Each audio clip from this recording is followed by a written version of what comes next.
பிரகலாதன ஹிரண்யகசிபு அவ்வளோ கஷ்டப்படுத்துறான் பிரகலாதனை.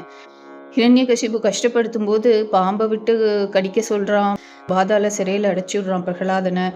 அவன் ஒரு பாலகன், என்னதான் ஜிதேந்திரியனா ஞானியா வைராகியவாதியாக இருந்தாலும் ஒரு குழந்தை தானே பிரகலாதன். அப்போ பிரகலாதனை ஏன் முதல்லயே காப்பாத்தல?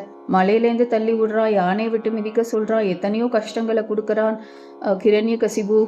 அப்புறம் முதல்லையே ஏன் வரல அப்படின்னா, நாரதர் அவனுக்கு ஞானோபதேசம் பண்ணும் பொழுதே, இந்த மாதிரி ஹிரண்யகசிபுக்கு பகவான் வரம் கொடுக்கும் பொழுதே, பிரம்மா வரம் கொடுக்கும் பொழுதே தெரிஞ்சுடுத்தான் பகவானுக்கு, இன்னைக்கோ பிரம்மா இப்படி வரம் கொடுத்துட்டார், இனிமே நாம தான் காப்பாத்தி ஆகணும் சத்வகுணவாதிகளை, ஜீவராசிகளை.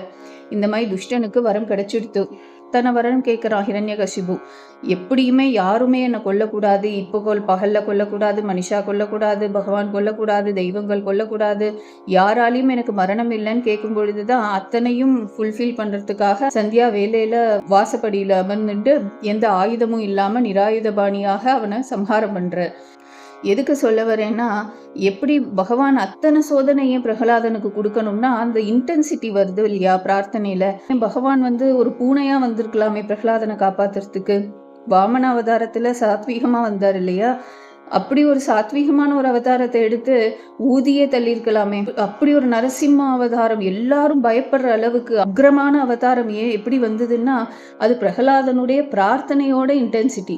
அப்படி ஒரு தீவிரமான பிரார்த்தனை, தீவிரமான சங்கல்பம், தீவிரமான வைராகியம் எப்போ ஆகுதுன்னா, கஷ்டங்கள் ஜாஸ்தி ஆக ஆக எல்லாத்துக்குமே ஒரு எலாஸ்டிசிட்டி லிமிட் இருக்கு இல்லையா. நம்மளுடைய டாலரன்ஸ் என்னங்கிறது நமக்கே நம்ம கஷ்டங்களை அனுபவிக்கும் போது தான் தெரிஞ்சுக்கிறோம். ஆனால் நமக்கு என்ன டாலரன்ஸ் இருக்கு, எலாஸ்டிசிட்டி எக்ஸ்ட்ரீம் லெவல் என்னங்கிறது பகவானுக்கு தெரியும்.